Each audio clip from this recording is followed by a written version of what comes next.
first off, thank you for everybody who signed up and joined today. We got a ton of folks who signed up,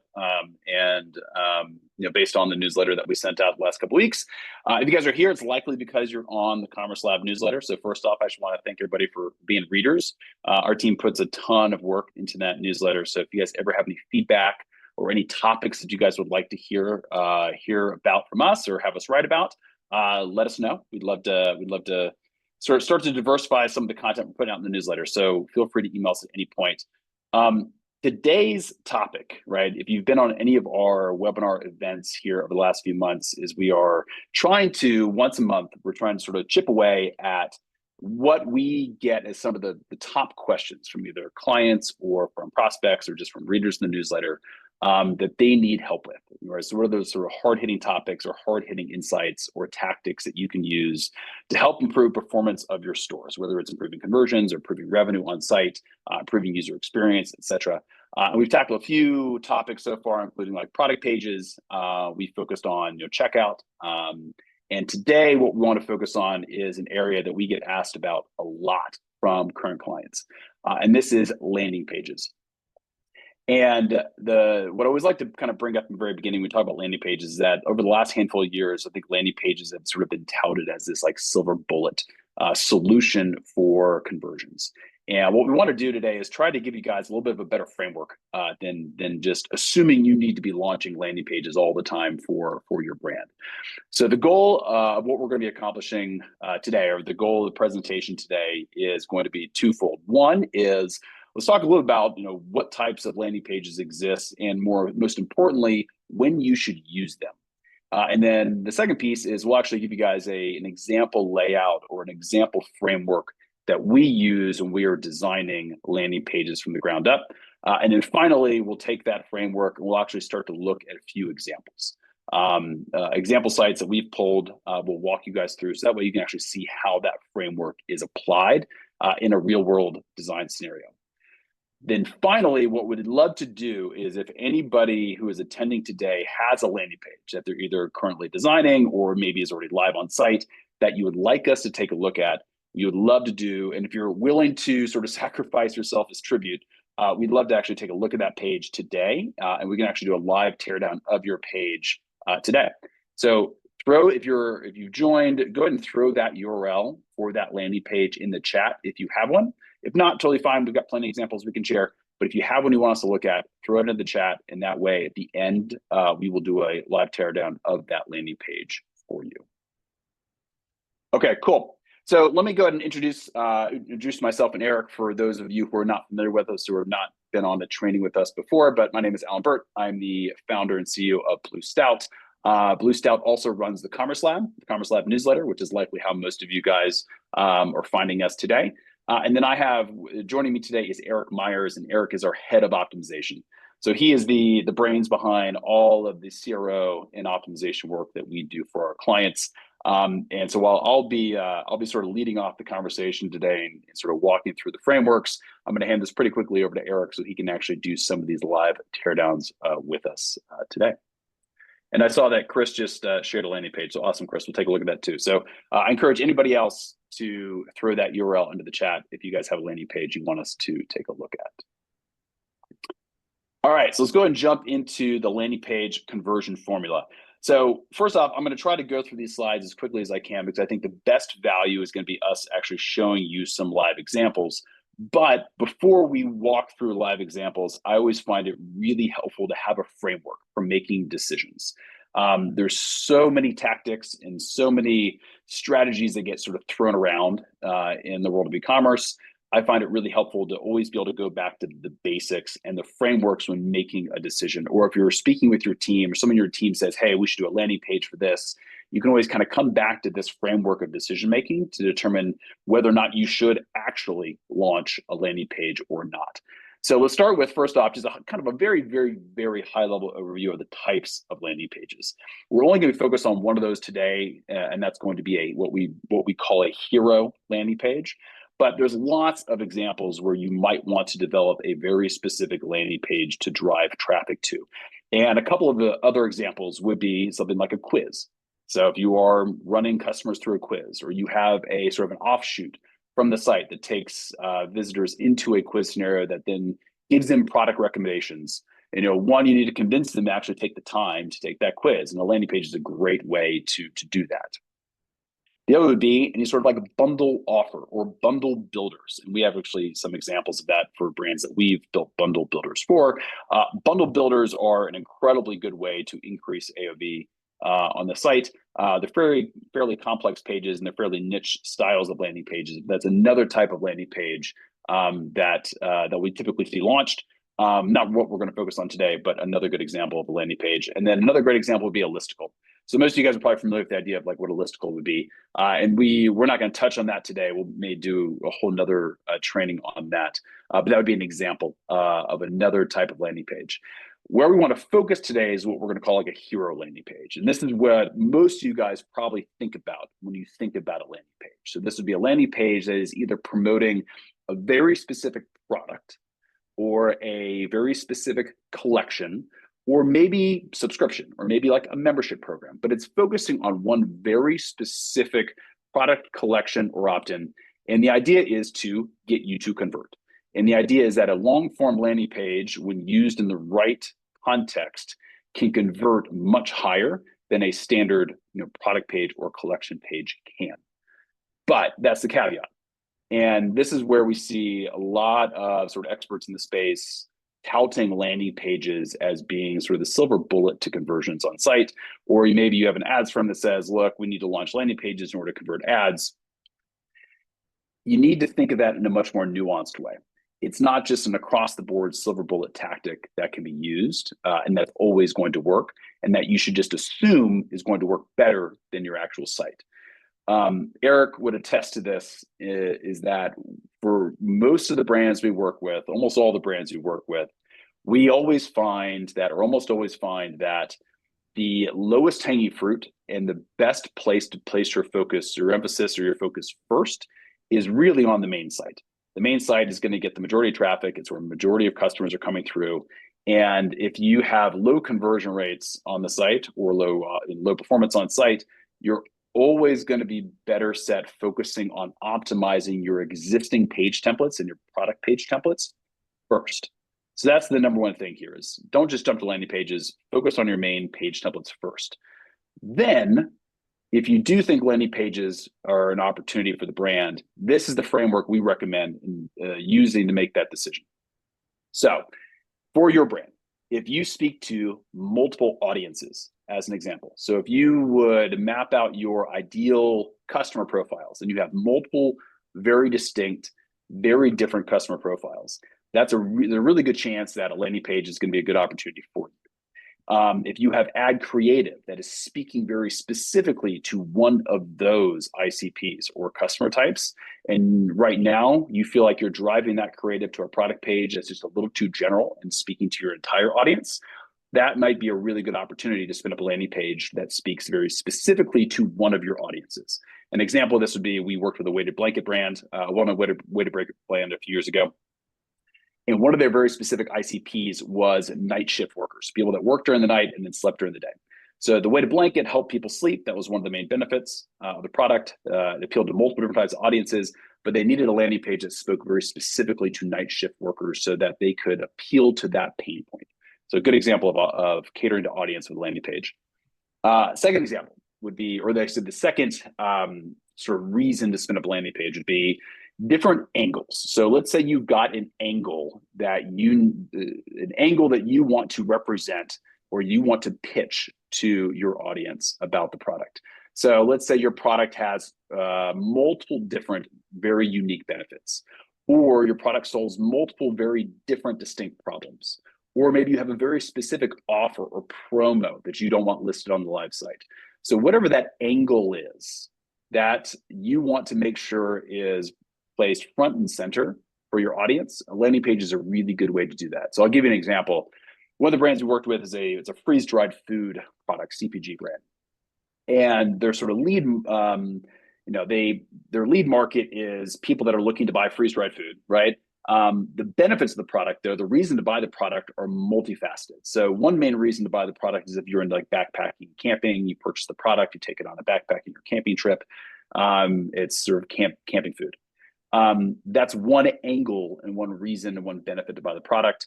Another angle or reason to buy the product would be for people that are prepping for emergencies. So let's say you live in Florida and you have hurricanes and you lose electricity and power and water all the time. Maybe you have a stock of freeze-dried food that you want to use in case of emergency. So the product is the same. The audience in that case may also even be the same, but the benefit or the reason to buy is very different. And you can really lean into that difference or to that very specific angle with a landing page. And then the last two here would be that too, Alan. Yeah, jump in, Eric. I think tying it back to like what I think of each of those is like audience and angles. Those are solutions to specific problems that you've identified as segments within your overall audience. Your collection page, product detail page, or sometimes even your homepage, those core Shopify templates are always going to be the first place to start for like your lowest common denominator, right? So like you're going to be getting traffic from organic sources that's arriving on those pages. You want to make sure that those are really good to go. Then that's usually when we start thinking about different audiences that we want to speak to differently, or different angles that we want to position the product for to better meet the needs of a certain audience. So most often, we are working on those core templates first and then evolving into these. So I think just to kind of like make that connection, right? I think of those as like solutions to specific problems that we've identified that our product or service is able to solve for. Yeah, I think that's an important point, is that kind of as you're optimizing within those page templates, the opportunities to spin up a landing page become more apparent. And then sort of the other two angles, or the other two sort of reasons to think about like when to launch a landing page would be what we think when you need more abundant education. So let's say you've got a really, really complex product that you have to sort of teach consumers about. Maybe it's actually a brand new market that has not been matured yet, so people don't understand it very well. Or maybe you have a really high price point that needs to be justified.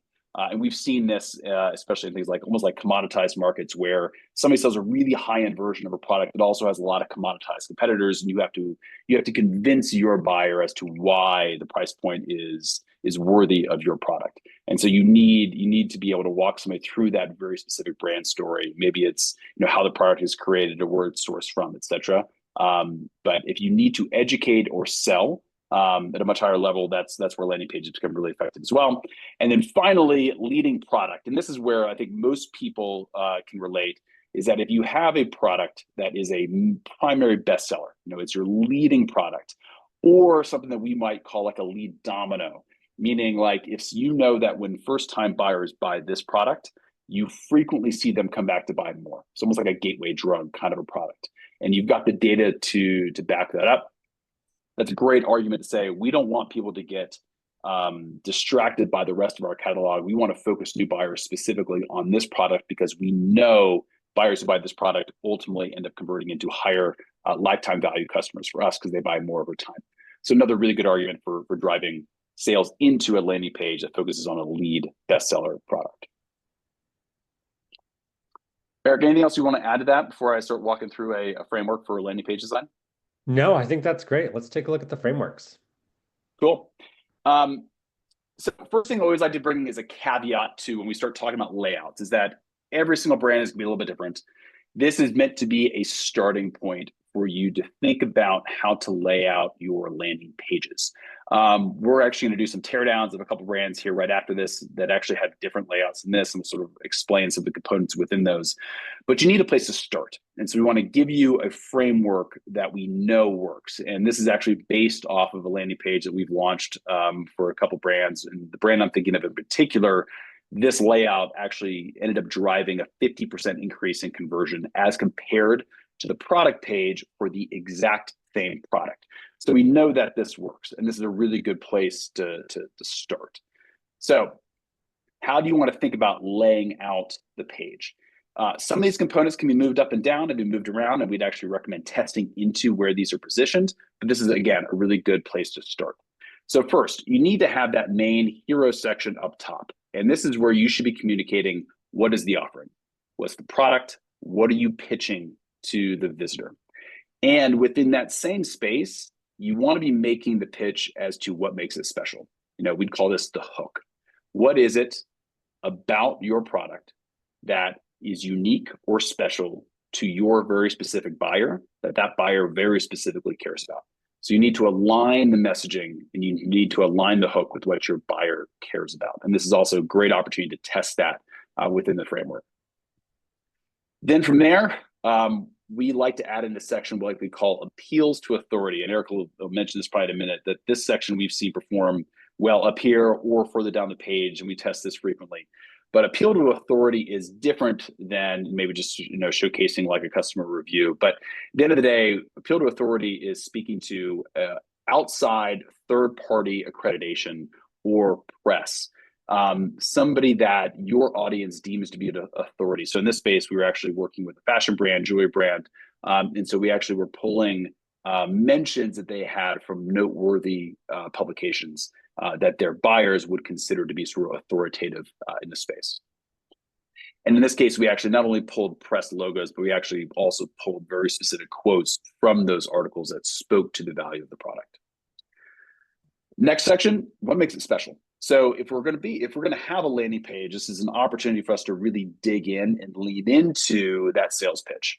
And so what is it about your product that is unique and special, maybe as compared to the competition, maybe just as it relates very specifically to the buyer that you were speaking to right here? So we talked about sort of angling landing pages to very specific customers or very specific ICPs. What is it that is special? What is the benefit of the product that speaks to that very specific ICP? Next, reasons to purchase, right? So this could be incentives to buy. It could be things like, simple like, free shipping communications. Lots of things can kind of go into the sort of reason to buy or reason to purchase section. We'll talk about this more as we start to break down some of the teardowns. Then buy box. So what really differentiates this type of a page layout versus like a product page layout is the fact that we are utilizing that first section of the page to really focus on selling. So we are making the pitch, we are positioning the hook using social proof, we're detailing what makes the product special before we even get to what we consider like the buy box. So this would be that section that maybe includes, product carousel, product options, variants, add to cart buttons, etc. And so this is where this very much differentiates from product pages. We're doing a lot of selling before we even lead into that buy box. I almost like to think of it as like a combination of homepage, product page. Oftentimes for a layout like this, we're using it as like a new customer acquisition tool. So we want to be able to do some brand storytelling the way that a homepage would, but we also want it to be highly transactional so that a user can make a purchase right then and there. This is especially effective when we have a large catalog, because then we can communicate, like you mentioned, Alan, that first domino, right? Of like, what do we know is our lead product that generates the highest LTV when that SKU is included in a first order. So a setup like that is great for this because it allows us to just lead with like what we know is our best-selling product with very few distractions and all the storytelling that helps give someone those reasons to purchase. Yep, love it. It's exactly right. I think it's a great analogy. Think of it as like a homepage, product page combo. And then from there, we're going to start to layer into sort of similar components that we had higher up in the page, but we're just going to leverage them from like a different angle. So as opposed to like appeals to authority, we're going to be looking at potentially like peer-based social proof. So this could be, actual customer reviews, right? It's a good example. Going out and hand selecting some of those very specific customer reviews that you have about this product that speak very specifically to either the benefit, like, or the angle that you're trying to present here, or if this is catered very specifically to one specific ICP or customer type, maybe you're pulling reviews that are speaking to what that very specific ICP cares about. So as an example, we were talking about weighted blankets and use case for night shift workers. Maybe what we're actually doing is pulling reviews from nurses or night shift workers that are speaking about how it helps them sleep during the day. So we're being very, very intentional with the types of peer-based social proof we're pulling for this section. Then from there, we've got an additional section here that could be additional reasons to buy, what makes it special, what makes it unique. I think also you could utilize this a little bit differently if you did want to start to compare your product to like the competition. And we'll show an example of this in a second. But let's say you do want to make a comparison of your product versus maybe like the leading competitor or some of the other competitors you see in the space, or like the alternative that maybe your customers are doing or using as opposed to your product right now. This is another great place to put that. And then finally, looking at UGC and then storytelling. So UGC, I think everybody's familiar with. It stands for user-generated content. In the context of this landing page, we were actually using it to show how people were styling this very specific piece of jewelry so that they could actually see other users and get inspired by maybe how they were wearing it, the outfits they were wearing it with, etc.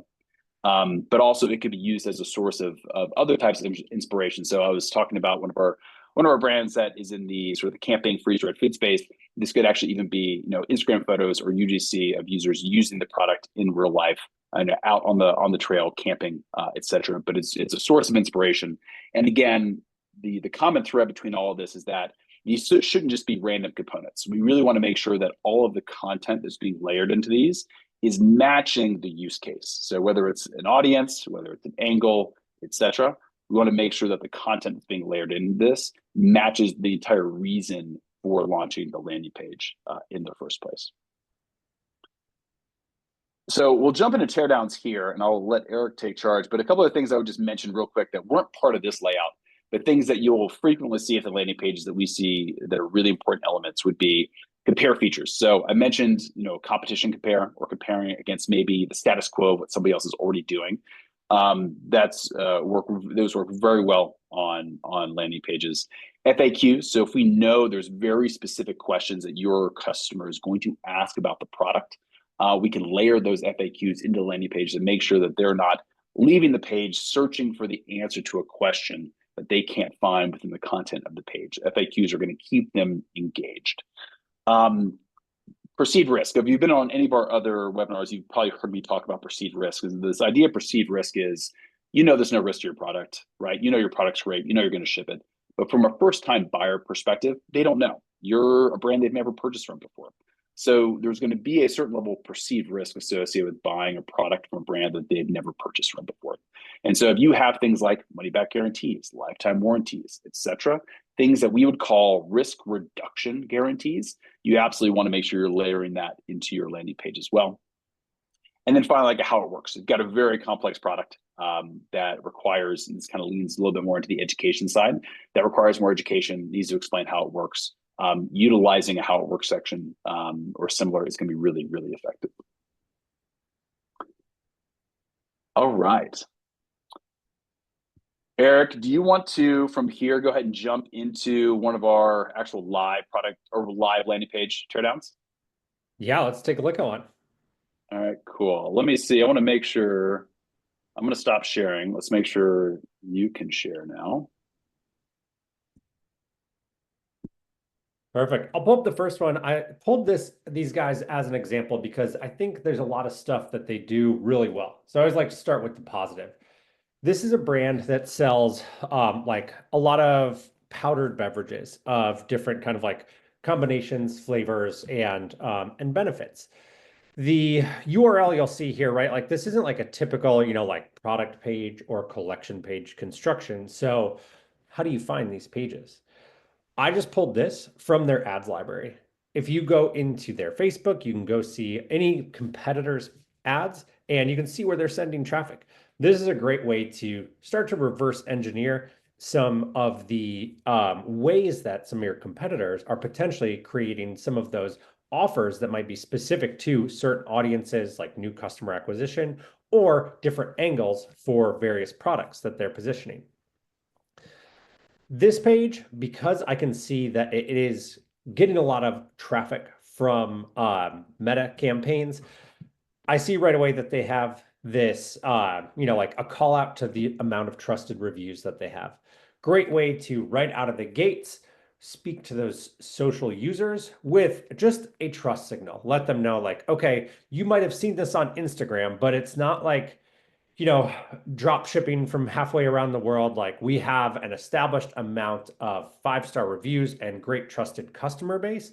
A great way to, like Alan mentioned, just remove that perceived risk right away. Because unfortunately, there are a lot of just like really, poor quality products out there, especially that we see on our Instagram ads. Another few things that I like these guys are doing is just leading with the emotional benefits. This headline I think is great, right? A delicious daily protocol for ageless radiant skin. It tells me right away what these products are going to do for me, right? So it leads with this really good emotional benefit so that I know right away, like, this is a great hook. So it tells me how I'm going to benefit. And it also tells me that it's like delicious and to what cadence to expect. Like, this is something that I'm going to drink every day. It's not like a one-off thing. That comes into play, I think, a lot for consumer psychology when they're looking at a product, thinking about how often they're going to utilize it. That can have a really important effect on the price that you're able to charge too, because if it is something with a high utility, a high usage rate, usually people will be more amenable to a high cost of ownership as opposed to something that they might use for like just like a special occasion. I think that's why we see a lot of like fast fashion apparel brands get into like weddings, right? Like, it's a great way to sell someone something that they might not be wearing a ton of other times, where it's whether it's like a tie that someone's going to buy for or a dress, something like that. Another thing that I like that I think they do really well here right above the fold is they kind of like build on that hook and then give a few more like practical key selling points here. It does all of that with a very low copy weight. There's a good amount of copy here, but it doesn't seem overwhelming, right? Like, there isn't a lot of like dense copy blocks. I think they've assigned a really good hierarchy to each of the messages that they're presenting here above the fold. Then, if you're sold on it right here and now, you can click offer, and that'll just take you down to the bottom of the page where the products are. But before we get there, if you're not sold yet, you can kind of keep scrolling. You see a lot of, I think, like the same types of concepts that we would present in the framework that we just reviewed. There's a few more icons here that give more reasons to purchase and eliminate any potential friction points. They also have an appeal to authority here. A few things I wanted to add on appeals to authority.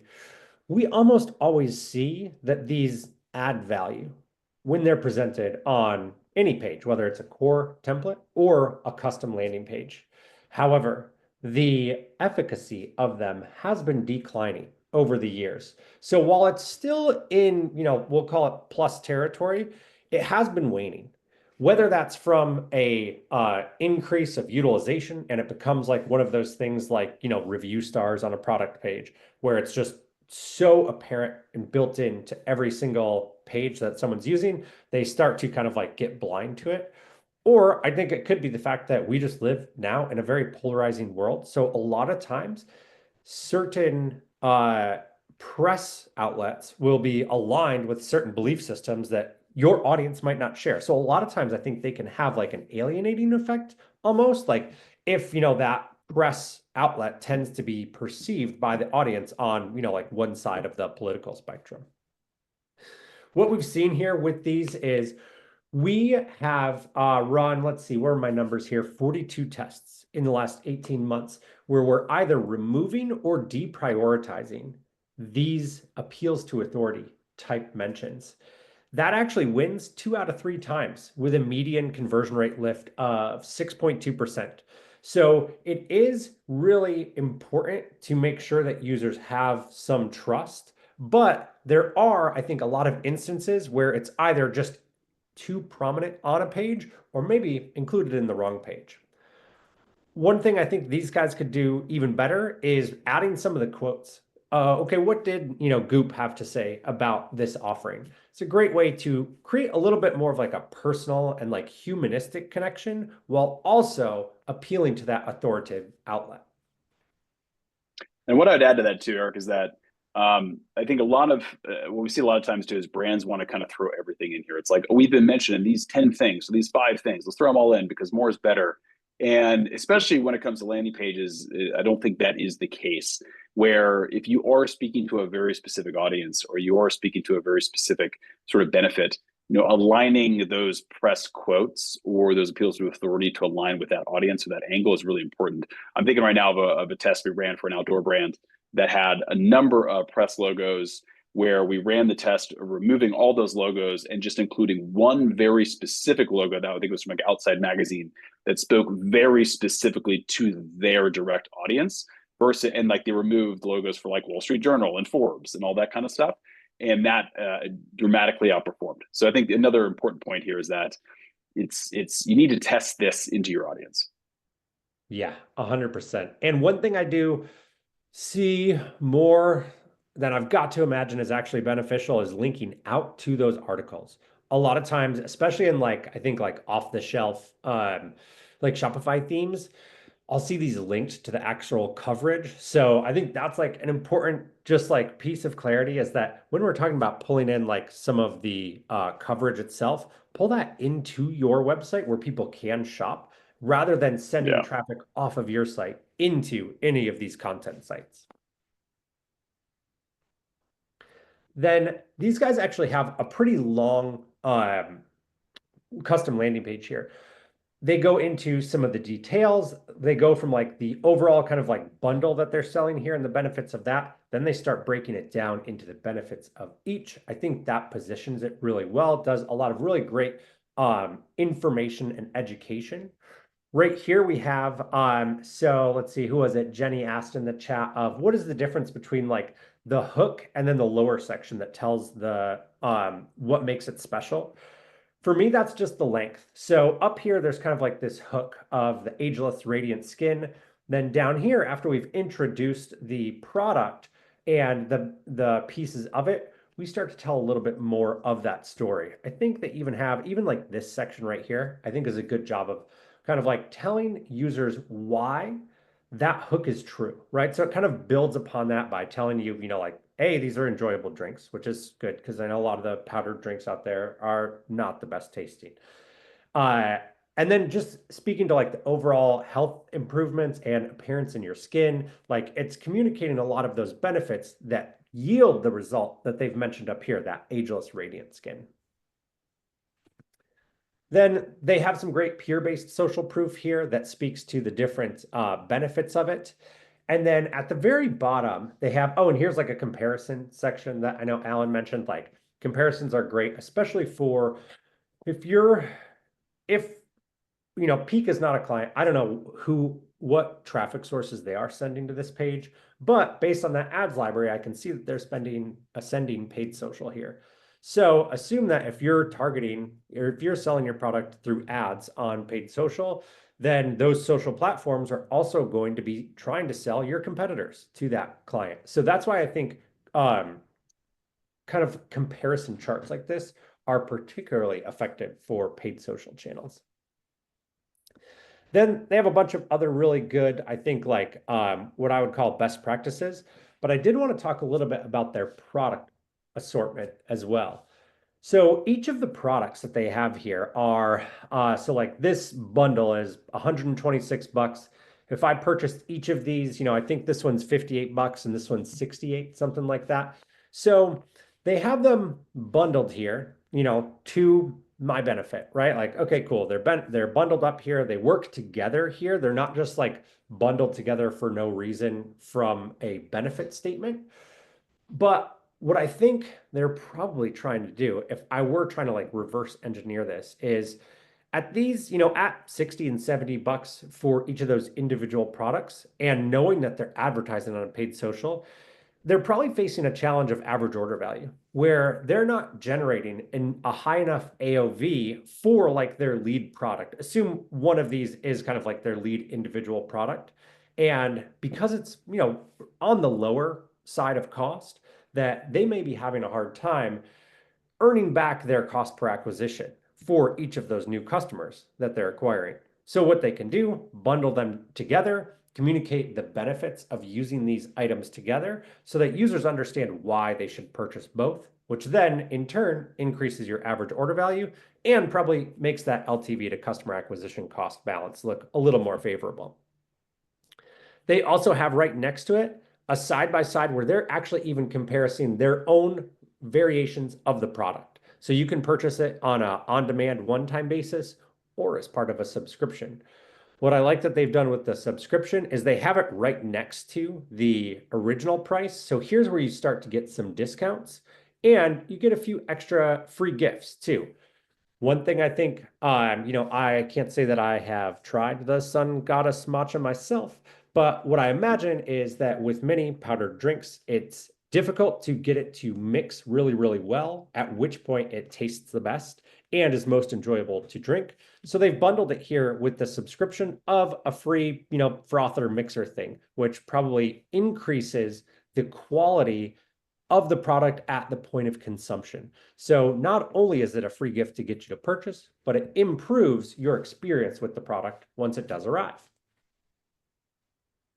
Yeah, I think it's a really good point. And if anybody that was on our kind of bundling, cross-selling webinar we did, I think last month, this is sort of one of those key points is like really focusing on not just slapping a bunch of products together that you want to sell together, but really thinking through bundling that is a net positive. That's where 1 + 1 = 3. And this is, I think, a really good example of that, where the first experience is great and they're on subscription, they're going to stay on subscription. And a frother or mixer, whatever you call that, is a really good example of doing that. Absolutely. Cool. Then I have one other one pulled here that I did want to take a look at really quickly because I think that this one really, I think, like rounds out some of those different types of custom landing pages that And someone real might quick, be using. Eric, just before you jump into that one, I think Jenny had a question. Jenny, I'm gonna think you're raising your hand to ask the question you'd asked about the page length. I think Jenny was asking, is there a point where like landing page could be too long? Is there ever concern about having too much information on a landing page, making it Not overwhelming? Yeah, not really. I mean, I think that so long as you have like calls to action throughout, like you Yep. can keep selling. Like if people are going to keep scrolling, like keep giving them more and more reasons because they might be looking for a particular reason to purchase, right? If it is, let's say it's for example, like they wanted to see the comparison, like how does this match up with the other items I've been considering, or like some before and afters, right? Whatever is like that unlock for each consumer, the more we can include those different types of unlocks on the page, the better. But as those pages get long, you do want to make sure that you're continuing to include calls to action so that the user, once they have, reached their particular unlock, they're able to action on it. Right here, I would probably like, we're looking at my just scroll cursor here. We're probably about halfway down the page. I'd love to see in this particular page, like a couple more of those calls to actions, like, just like buy now, get started, that just scrolls people down to the actual products. And then you can see these guys have a few sections even afterwards, but the last thing you want anyone to do is just end up taking no action, but staring at the footer, right? Like the footer, your choices are either go into the black hole of social media or like these utilitarian things here. So the more you can keep people out of your footer, the better. Yep. Great answer. Oh, Cool. then I wanted to take a look at a more like content-based type of a landing page. This one is from a tattoo care company. Because the first one that we looked at was very focused on new customer acquisition, I also wanted to touch a little bit on how these can also be used to further lifetime value and really take care of your existing customers. This particular brand has this membership program. So they are probably not using this too much for new user acquisition, but rather for this focus on consumer stickiness, right? Like once you get someone to experience your product, how do I incentivize them to come back and continue purchasing from my brand? I think in their hero image here, kind of above the fold, they actually have what I would think to be like an incorrect hierarchy in terms of their messaging. So they're starting by telling me what to do, become a Mad Rabbit VIP member. Instead of telling me what to do, I would want to lead with the why, right? Like, why should I become a VIP member? Things like the 20% cash back, free shipping, there's a lot of benefits here. I always like to try and lead with those benefits rather than, what I'm asking you to do. As Alan mentioned earlier, we want to make sure that we're communicating things, a few things at the top of, almost every page, and custom landing pages in particular. We want to make sure that the users know right away these three things. What makes the offering, special? Why is it for me? How will I benefit from it? Whether that's whatever it was, ageless and radiant skin, or if it's, $20 cash or 20% cash back on every order. I want to know those benefits first. Then additionally, a lot of times we'll see kind of like this idea of like duration or timeline. How how quickly will I start enjoying those benefits? If it is something that's not right away, like for example, the matcha tea we just looked at, does that take a while for it to kick in? If so, how long? Or is it something that is going to ship today? I can get today. Or if I sign up for a VIP membership, can I start experiencing those benefits right now with my next purchase? If they are actually using this custom landing page for retention, I do think there's an interesting thing that they could do here that's really a powerful tool for many retention type activities. So anytime you're acquiring traffic from your own customer database, there's a lot of data points that you have that you can rely on to really personalize those experiences. So if this is someone that's coming to the site from like an email campaign because they've purchased in the past, then I also know what they've purchased in the past. So I could make an even clearer plea to them in terms of the benefits for rather than 10% off your first order, we could say instead of that, lean into more of a fear aversion or loss aversion rather. So that we could say, like your last order could have saved $7 with this. Then users can start doing this cost benefit analysis. If the membership is $12 and I just missed out on $7 in savings, I can see that the break even, I'm very close to that, which almost leaves no reason not to do it.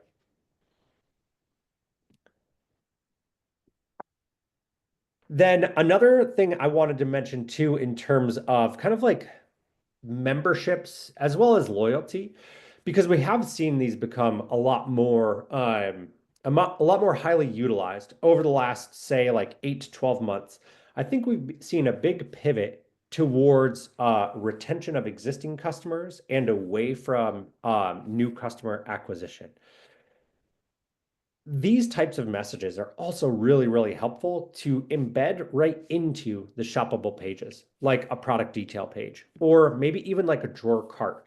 Communicating some of these reasons to sign up for a membership or a loyalty program are really, really effective to include on your product detail page. So, for example, if these guys had a $20 product and I was on their product detail page, it would be great to have a little blocker there that says, earn what's my math on that? Earn $4 off on this purchase when you join Mad Rabbit VIP. Something like that. Or unlock free shipping on this when you join Mad Rabbit VIP. Using it for not only a tool to increase the lifetime value and recency and frequency of your existing customers, but also to incentivize new customers to sign up now because we know that then they'll be more likely to come back and purchase again. Awesome. Well, I think what we should do now, Eric, is why don't we transition and let's pull up a couple of these pages that folks have been dropping in the chat and do a little bit of a live teardown. Before we do that, I did want to mention too, and this is something we're offering to everybody who joins our webinar events, is that if you are a brand that's doing at least 50,000 sessions, ideally over 100,000 sessions and visits to your site per month, we are offering a full 50% discount on our full store analytics and site UX audits. So if you've ever wanted to have your site audited, and if you ever think there's opportunity to improve conversions and the most important metrics on site, revenue per session, AOV, et cetera, and you're doing at least that amount in monthly visitors, reach out to us. We'll send an email out after the webinar presentation, or you can just go directly to the Blue Stout site and book a call for our team. And just mention that you were on the webinar and you will get a 50% off one of our full store audits. So I want to make sure everybody's aware that that's an offer for you guys today. All right, I think let's jump in here. How about Eric? I'm looking, so Chris threw his link in here first. Let's give Chris the first shot. Voluspa.com. Do you see that link at the top there? Do you want me to do this? Do you want to Yeah, pull it up? I got it. I got it right here, actually. Okay, cool. Awesome. Well, thanks for your bravery, Chris. So, Yeah. this landing page, like the first thing, like when I pull this up, I can tell that the content is really good, right? Like the content already, like right out of the gates, I think like looks really, really good. And that's a really important thing. I think that the A/B testing that we do is probably pretty equally divided between testing creative and testing content.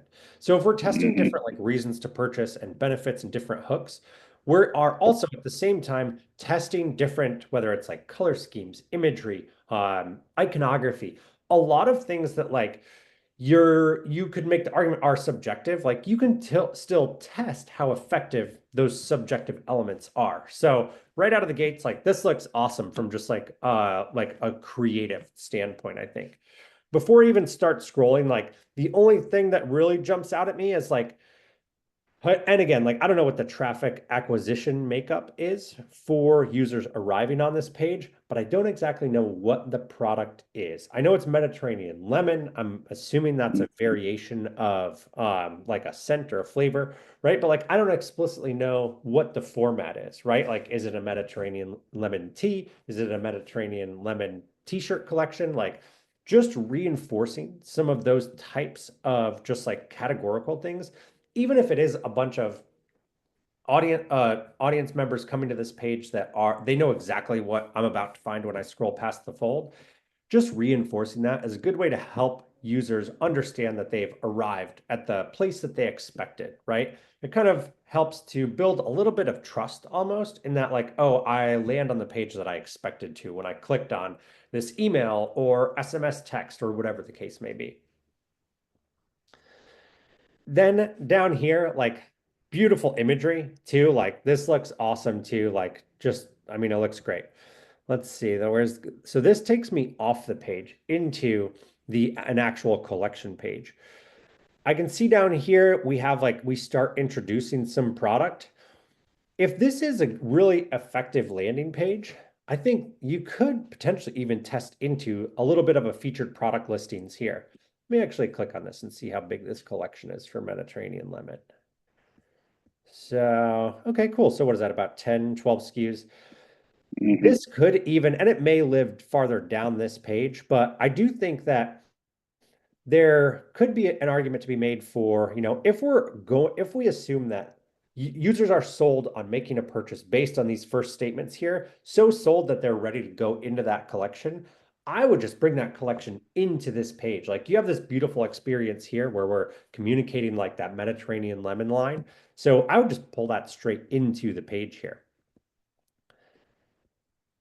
Here, I think another really good like content section. I think that when it comes to anything that's like consumable, like candles, this is a great way to tell a lot of the story of things that are really difficult to understand online, right? Like here we're communicating like really in an evocative way. What is the scent profile of this fragrance, this room spray? So I think this does a really good job of like showing rather than telling. The only thing I think that I'm starting to see missing here is some of those like external calls, right? Like, how can we create trust in the audience that there are other people like you that are enjoying this scent or even the brand, depending on the profile? I can see those products are all here. I'd be interested on the scroll depth because I think to the idea of like how does can a page become too long?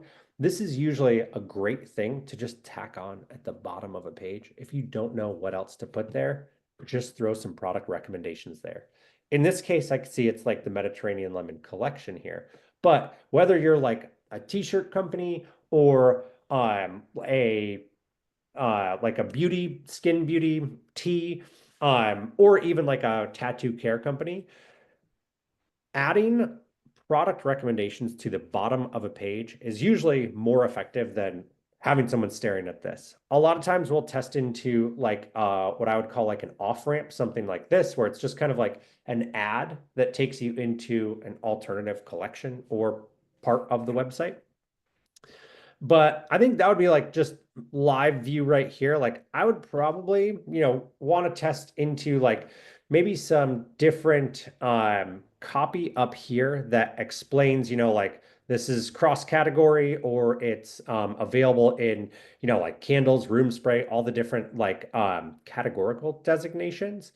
And then maybe even pulling up some of these kind of like statements that really describe like the hook around it, right? Like, why should I buy this? What makes it special? Like this, carefully collected series of scents and then packaged in this, like nice amber, nice amber candle holder.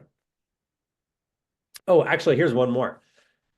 The animation here. So Nita Spritz, like these are great. The scrolling marquees like this, I think can always do one of two things. They're definitely going to attract a lot of attention on the page because as I scroll through here, aside from this video, there's not a ton of movement on the page. So anything that's moving is always going to attract more attention. That can work for or against you. So right now, I think this one does a good job in that there's not so many messages in this that I need to wait for it to scroll all the way through in order to see all of those messages. A lot of times we'll see like a lot of like ingredients or like benefit statements just like stacked up in a scrolling marquee. And like it looks cool and we feel good about it because we're like, oh, look, this is awesome. Like we have this animation here. But it can also undermine users' inherent ability or inherent like desire to scroll vertically. So if this had a bunch of messages here and I just saw like quick capture of like what's on view there and then scroll vertically, I'm likely to scroll vertically faster than someone's going to wait and watch that whole thing scroll. So anytime we have like an animation like this, I always want to make sure that the message that it's delivering can be delivered in a single scroll. Additionally, because it does have an animation, it's going to tend to attract more eyeballs to this area of the page. So that could be a great way to have like maybe a few appeals to authority or quick quotes from customers. Or, maybe in your case, like like a well-known interior designer, maybe something like that, like speaking to how much they love really like that subjective scent profile. Including that next to this would be a great way to bring attention to it because the scroll is already going to be attracting eyeballs to this section of the page. Eric, question. We're seeing on the page a CTA that takes you to the specific collections page, and then also at the bottom, we're seeing essentially those product offerings laid out in a collection style kind of layout. What's the thought, or what's your opinion on the top CTA linking to the collections page versus just auto scrolling all the way down to this section? Yeah, I do like the auto scroll idea too. Yeah, that's a good call out because I think this is inclusive of everything you would have found over there. I think the benefit there is that then you'll get all of these in view, right? Like you would be able to see as a user, you're able to see everything that's available within this collection. I would probably just split A/B test those two different destinations, right? An anchor link Yeah, here or agreed. a collection here, because what you may see and again, it probably depends mostly, the relevancy of this idea is probably dependent upon the traffic mix of who's coming here, right? But I could see, an argument to be made for sending people when they're ready to view the entire collection into the collection page, because then from here, I can then start see all the different filters that I can filter by. And then from here, I'm probably more likely to then start exploring the rest of the catalog, right? If I get here Mm-hmm. and I realize like, oh, maybe this isn't the scent for me, but oh, I didn't realize they had room sprays. then I'll know, okay, cool. Maybe I can go up here to the navigation, find myself some room sprays and find a different fragrance that might be a better fit. Or better yet, maybe I even love the Mediterranean lemon, but I have another room in my house that this just wouldn't be suited for. So I'm going to grab one from the Mediterranean lemon collection and then add another item from a different scent profile and then just increase my cart value. Cool. I love it. Eric, do you have time to go a little bit over the hour, or do you have a hard stop? I do unfortunately have a hard stop here in about a couple minutes.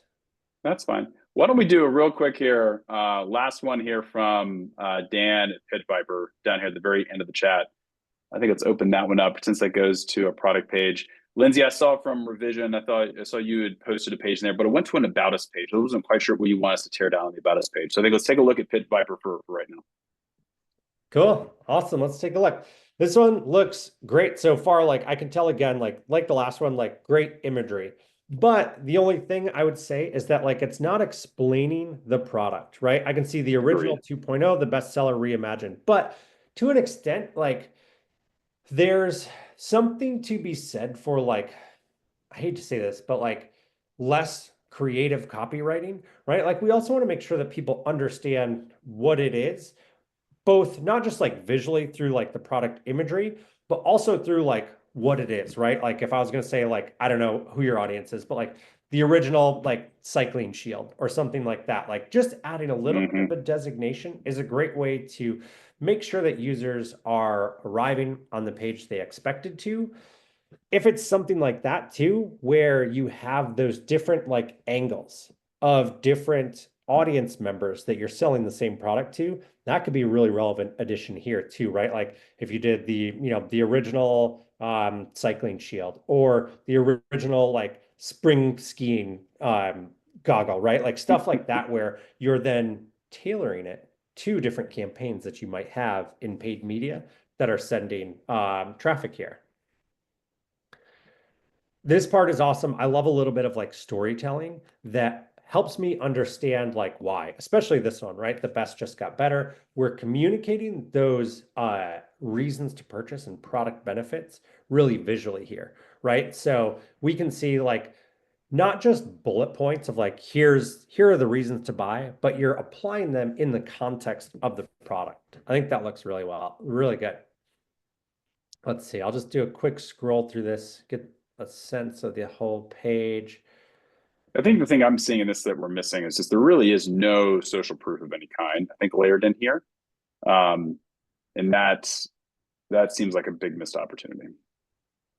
Yeah, especially like I can tell this is a brand with a ton of like character and personality. So 100%. I think like even some like even if they're like made up like funny quotes, I think would be a great way to create like that humanistic connection, right? Like there's a lot of like product story here, but like knowing what I also know about Pit Viper is like it's not like it's really like a lot of character and personality in the brand, not necessarily like, just selling like features, right? Like so I think that could be a cool way to like bring some of the personality that I see in the product into the page as well. Yeah, I agree. I think it's a great call out. All right, guys. Well, that is it. We've hit the hour mark. So I'll just remind everybody, if you want to take advantage of our full site analytics audit, go to bluestout.com/strategy or just go straight to bluestout.com and book a call. And for anybody who has attended the webinar, we are giving 50% off for our full site, full analytics audit. So if you like what we're doing with the teardowns and you want us to actually get into the weeds of your analytics and give you real advice on how you can improve the site, shoot over to bluestout.com and book a call and we'll get you all hooked up. All right, guys, that's it for today. We'll see you on the next one. Thanks, everyone.